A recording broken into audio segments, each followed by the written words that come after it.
युवराजांचा विजय असो, युवराजांचा विजय असो, युवराजांचा विजय असो।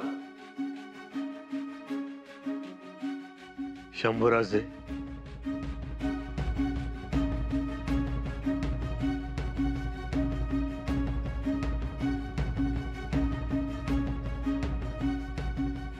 अद्भुत, अलौकिक। युवराज नुसते कवी नाहीत तर महाकवी आहेत। खरंच युवराज, तुमची प्रतिभा ही ईश्वरी देणगी आहे। महाराज, आमच्यासाठी हा ग्रंथराज मार्गदर्शक असेल। आम्ही आमच्या मुलाकडून हे रसाळ काव्य ऐकून धन्य झालोय।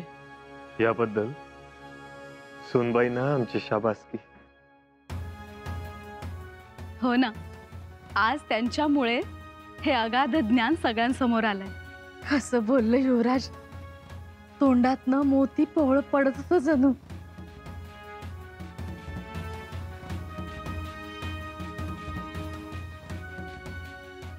शंभूराजे, या, असे पुढे या।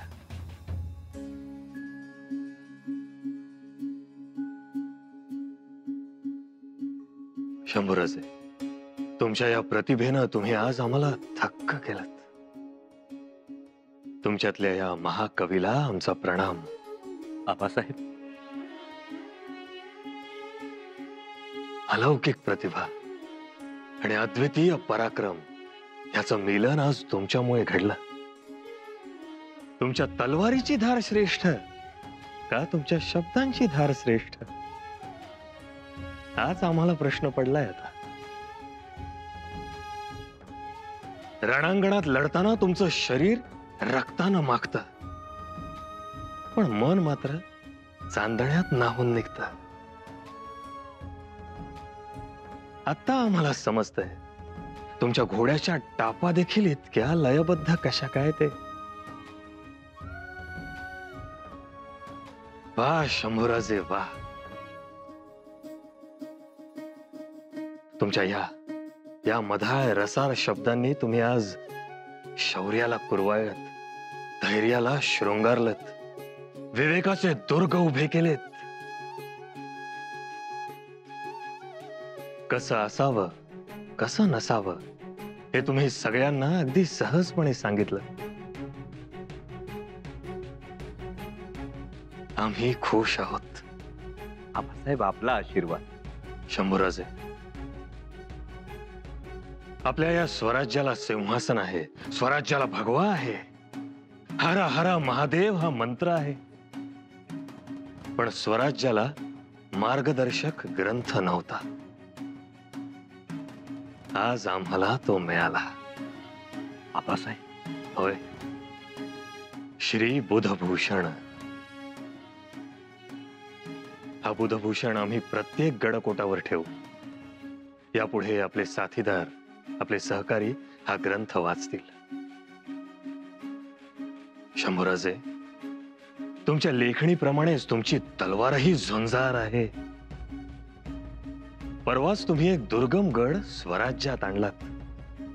ही खबर आम्हाला जेव्हा समजली तेव्हाच आम्ही ठरवलं या निमित्तानं तुम्हाला एक भेट द्यायची, एक यादगार भेट, आणि भेटही अशी जी सतत तुमच्या बरोबर असेल।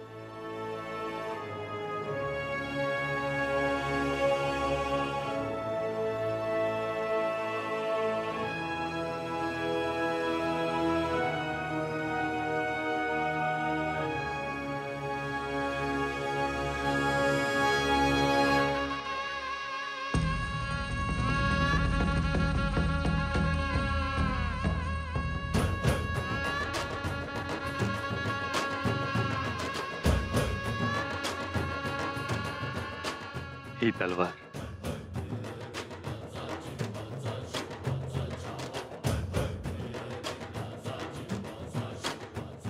या तलवारीनं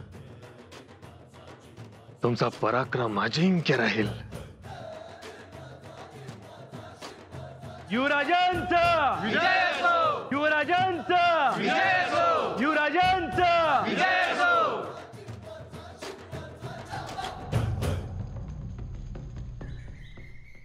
काल मात्र मंत्रमुग्ध झालो। आहा, अहो काय ती भाषा. काल तो बुधभूषण ऐकला आणि माझ्या आनंदाला पारावार उरला नाही. ठीक आहे रावजी सोमनाथ. अहो सदरेवर आल्यापासून तुमचं हे बुधभूषण कौतुक सुरूच आहे. बस झालं. अहो काय करणार, काही केल्या ती रचना मनातून जातच नाही. तुमची वृत्तीच तशी रावजी सोमनाथ. कशी एकदा नाली गंगत आणि 10दा बसली सांगत. काय त्या लेखणीचे कौतुक. कौतुक करायचे तर आमच्या लेखणीचे करा. काय तुमच्या लेखणीचे? हो ती कवी लेखणी आणि ही अव्वल कारभारी. ती जरी तशी असली ना तरी पंत एक लक्षात घ्यायला हवं. अहो युवराजांच्या लेखणीचा कल्पना विलास अवर्णनीयच. कल्पना विलास. हो. त्या लेखणीची कल्पना करू शकत, पण या लेखणीची कल्पना करूच शकत नाही. म्हणजे राहूजी, जे काम हजारो तलवारींना जमत नाही ते काम या लेखणीच्या एका फटकाऱ्याने होते. ती बुद्धिमत्ता, तो अभ्यास आहेच तुमचा. म्हणजे काय? अहो मलिगंबर नंतर कोण? राणाजी दत्त सुरनेस. जमिनीचे वाटप प्रतवारी लावून धारा लावून दिला की तो अनाजीचा धारा म्हणून ओळखला जातो का नाही? हो ते झालंच. झालं. जमीन दमली पण हा अनाजी दमला नाही. केवढं काम करून ठेवलंय अनाजीनं. डोंगर उभा केलाय कामाचा. हा जो धाक दरारा आहे ना तो त्यामुळं फिरंगी इंग्रजी जाणीव ठेवतात. यातच समदे आले.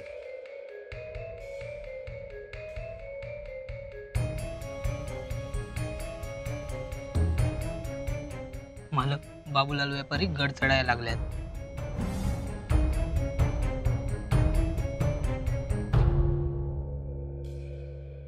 लक्षात आलंय आमच्या. तुम्ही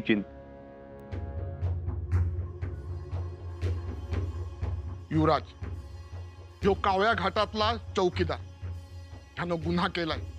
मिठाच्या व्यापाराकडनं लाच घेतली आणि 10 गाड्या सोडून दिल्या. नाव दिनकर यमाजी. लाच घेतली नाही युवराज. गुन्हा सिद्ध झाला तर टकमक टोकावरून कडेलोट होईल. युवराज आभाय द्या. मी लाच घेतली, पर यापुढे घेणार नाही.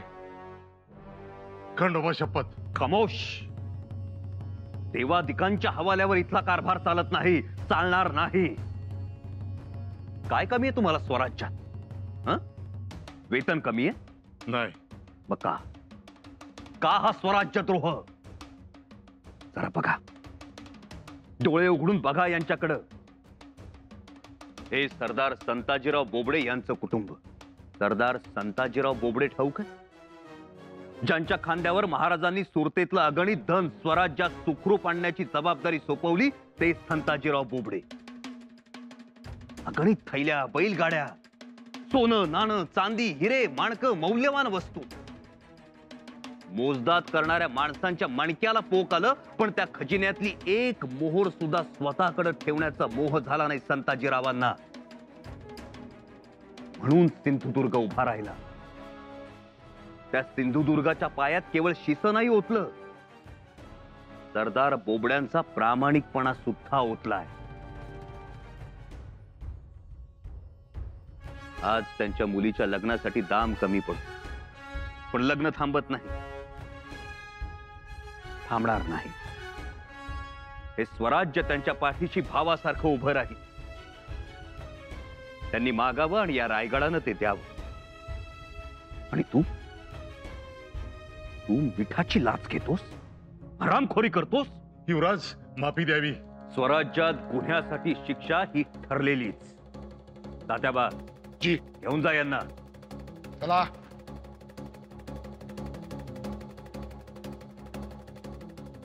कारभारी, यांना सदरेवर अनाजी पंतांकडे घेऊन जा. लग्नाचे जिन्नस आणि धान्य बैलगाड्यांतून यांच्या घरी रवाना करा.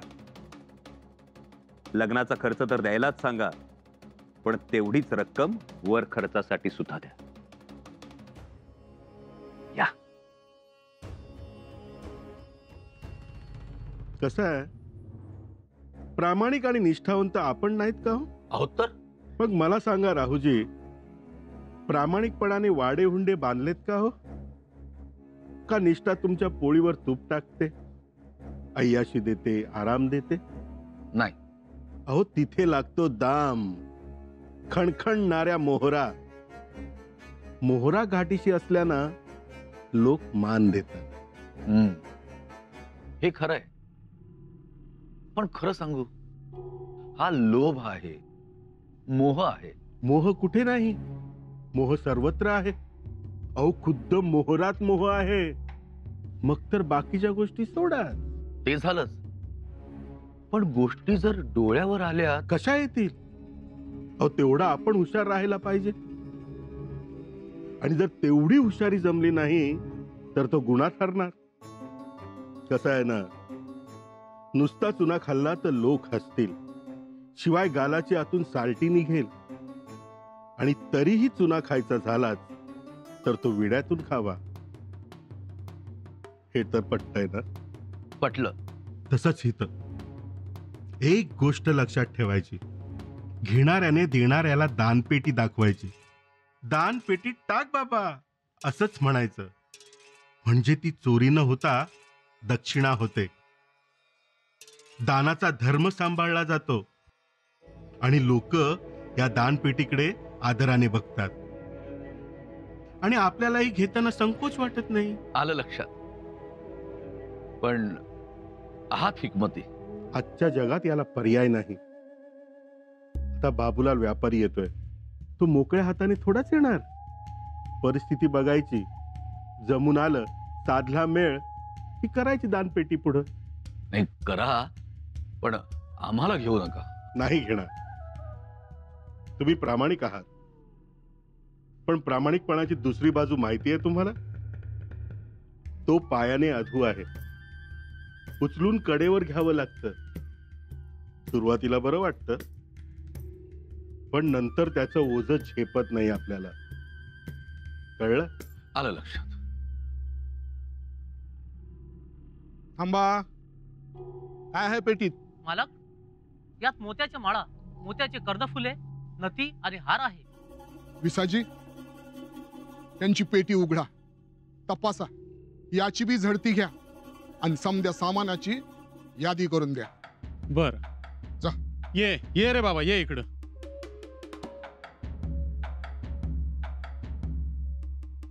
थांबा, नाव सांगा. बाबूलाल. बाबूलाल जी. हा बाबूलाल कुठे अडकला? खरं तर आतापर्यंत यायला हवा होता. हो ना, वेळ लावण्याचंही काही कारण नाही. का चौकीवर थांबवला? गडावर कशा पायी आला सा?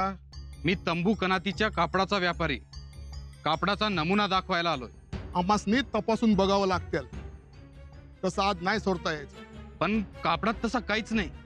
तरी बी आमासनी तपासणी करावीच लागत, तसा नियमच आहे गडावरचा.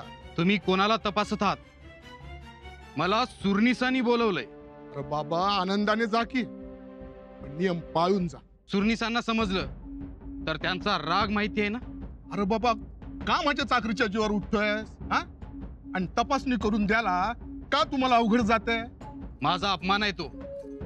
एवढा मोठा व्यापारी मी, मला गडावर बोलावलं आणि माझी झडती घेता. ओ मालक, इथं कोण बी मोठा नाही आणि कोण बी छोटा नाही. समजासने नियम सारखाच. ऐका, तुम्ही अडचणीत याल.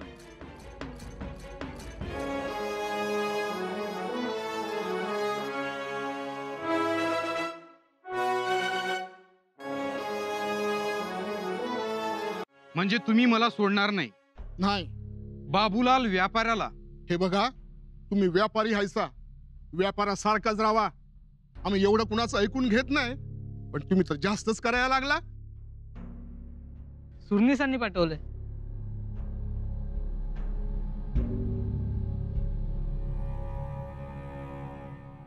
अरे बापरे, विसाजी हा सुरनिसांचा खाजगीतला मेहमान आहे. चौकशी न करता आत पाठवा असा निरोप आलाय. मग काय करूया? अवघडच झालंय बघ. अरे धरलं तर चावतंय आणि सोडलं तर पळतंय असं समजा झालंय बघ. हो ना, काय जाऊ का? आहे का परवानगी? चला, पुन्हा लक्षात ठेवा, बाबूलाल व्यापारी.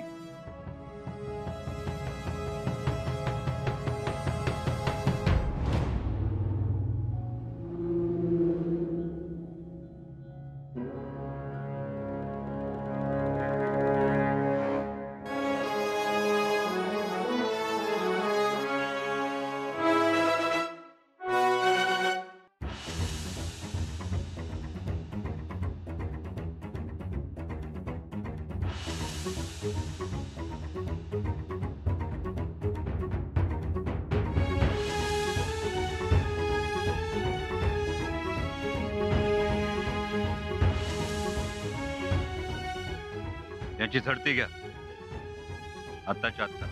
जी.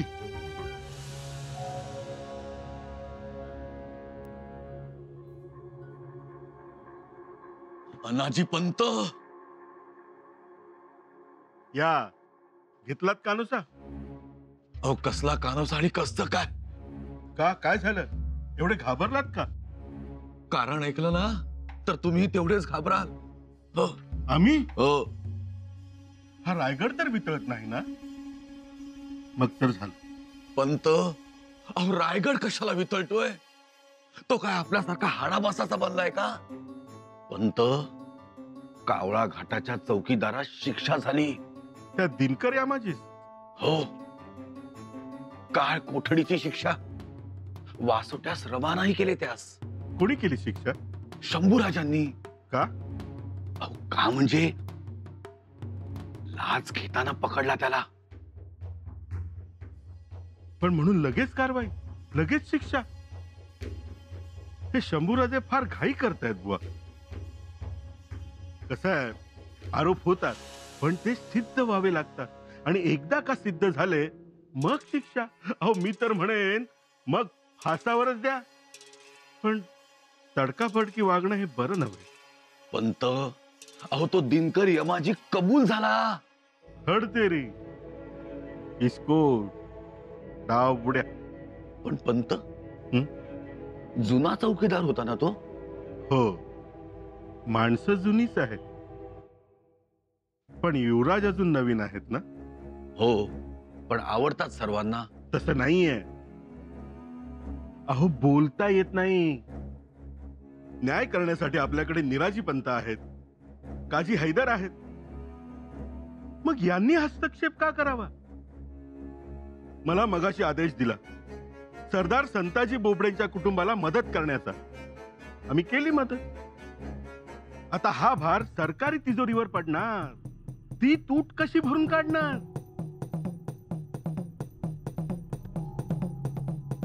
हा बाबूलाल कुठे अडकला?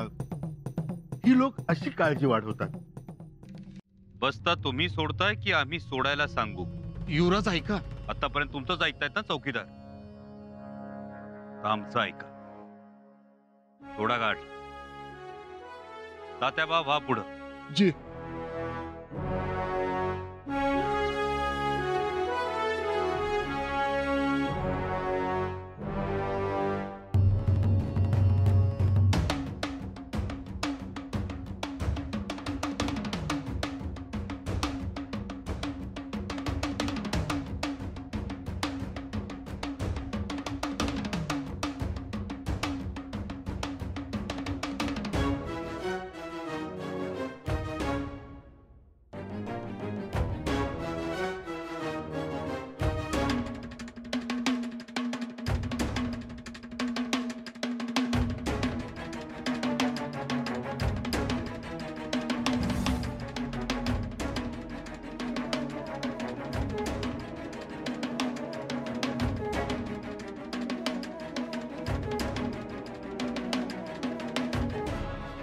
म्हणून झडतीला नकार देत होतात तर?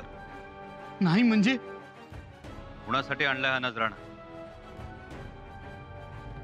नजराना नाही युवराज, ते या मूर्ती कुणासाठी आणल्यात? खडनावळीची मूर्ती घेऊन या असा निरोप सुरनिसांनी दिला होता.